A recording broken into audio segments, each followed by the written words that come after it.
Olá, bem-vindos. Eu sou André Cursino, jornalista, crítica de cinema, e nós estamos começando mais um Cinema para Todos Sempre. Aqui a gente vai falar sobre história do cinema e nesse episódio nós vamos contar sobre o início da indústria de Hollywood e o cinema mudo. Antes da gente começar a falar sobre como era assistir o cinema sem som, só um lembrete.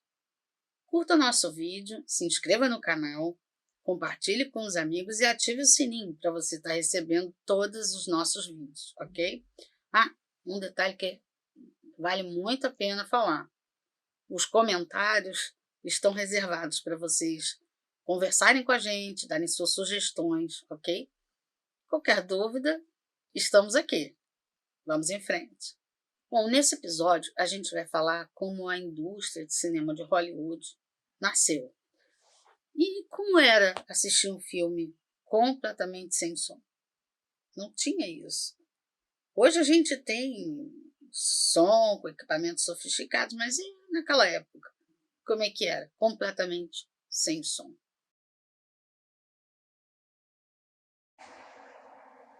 Os primeiros momentos da evolução do cinema foram conhecidos como cinema mudo. Como os sons não podiam vir em auxílio do público, várias legendas eram usadas para informar o contexto da cena, com o objetivo de tornar os acontecimentos mais claros para quem assistia o filme. Ao longo de 30 anos, o que se conhecia por cinema se resumiu a esta modalidade que se transmitia à plateia, a magia que seria sua marca nos séculos posteriores, mesmo sem apoio sonoro. Nos locais de exibição das películas, teatros, óperas ou feiras, as cenas cinematográficas eram acompanhadas por músicas tocadas ao piano, um repertório que variava de trechos de grandes composições da música clássica a músicas mais populares, conforme o local no qual os filmes eram reproduzidos, pois a escolha dependia da interpretação do pianista sobre a obra.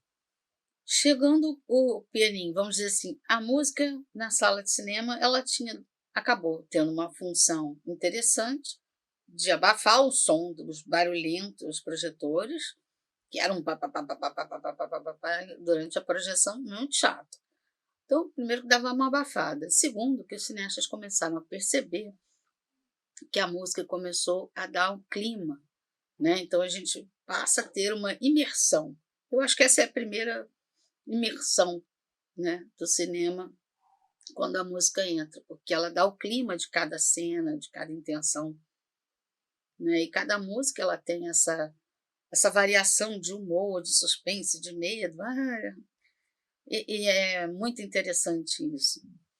E aí é bom a gente estar falando de como essa coisinha do o silêncio com a música, esse casamento perfeito que acaba sendo o audiovisual.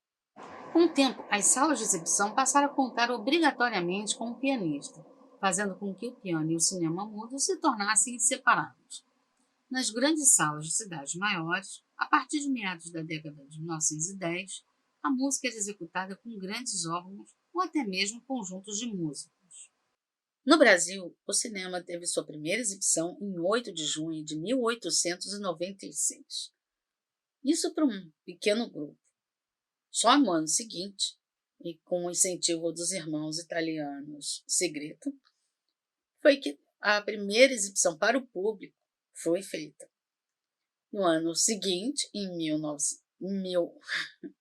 no ano seguinte, em 1898, os mesmos irmãos Segreto se tornaram os primeiros cineastas do Brasil fazendo um filme com imagens da Baía de Guanabara.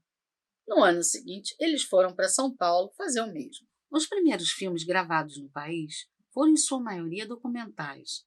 O curta-metragem Os Estranguladores, de 1908, de Francisco Marzullo e Antônio Leal, é considerado a primeira película de ficção do Brasil. Já o primeiro longa-metragem foi O Crime dos Banhados, em 1914, dirigido por Francisco Santos. Olá, eu sou Alexandre Gilberto. É interessante observar uma coisa sobre a chegada do cinema no Brasil. A primeira exibição feita na Rua do Ouvidor, no centro do Rio de Janeiro, ela é feita logo 6 meses após a primeira exibição dos Irmãos Lumière em Paris. Ou seja, em julho de 1896, já houve a primeira exibição aqui no Brasil. Então, o Brasil, a gente pode dizer Brasil nesta época, Rio e São Paulo, porque os cinemas demoraram a se interiorizar pelo Brasil, sempre ficaram nas capitais, nas principais cidades durante muito tempo, eles tiveram logo uma grande aceitação da população, sendo que a gente tem que entender que os irmãos Afonso e Pascoal Segreto, os pioneiros do Brasil, eles do cinema no Brasil, eles são os caras que vão incentivar essa cultura cinematográfica por aqui, mas que tem um grande problema que é a questão do, da tecnologia. Essa é uma tecnologia ainda muito cara e no qual você tem que trazer essa tecnologia e ter sempre da Europa, que ainda eram você tinha um problema ainda de matéria-prima, de industrialização no Brasil, que ainda não existia. Então, tudo devia ser importado da Europa. Então, apesar do cinema ter uma grande penetração em Rio e São Paulo, ainda existia um problema sobre a questão de trazer o equipamento, de como funcionasse isso por aqui. O cinema americano resolveu mudar de estratégia e passou a exibir seus filmes para a massa, para o grande público. Então começou a exibir em feiras, como era feito no início lá na Europa, que, por sua vez, fez o caminho inverso.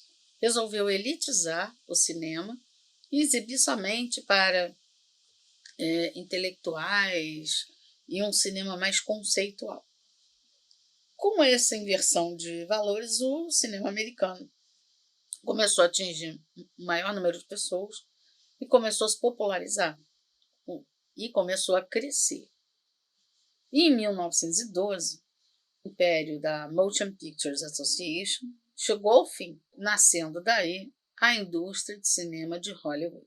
Os norte-americanos veem nascer um autor do gabarito de D.W. Griffith e produções como Intolerance ou Birth of the Nation transformaram-se em clássicos do cinema mudo dos Estados Unidos.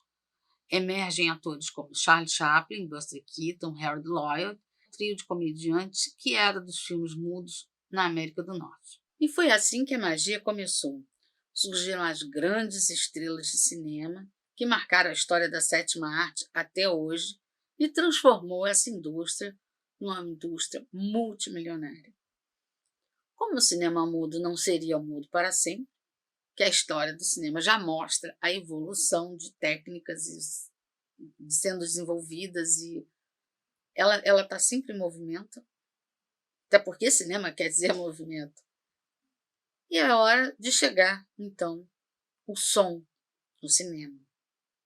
Mas nós não vamos falar disso hoje, não. No próximo episódio, a gente vai estar exatamente falando como foi a chegada do som no cinema.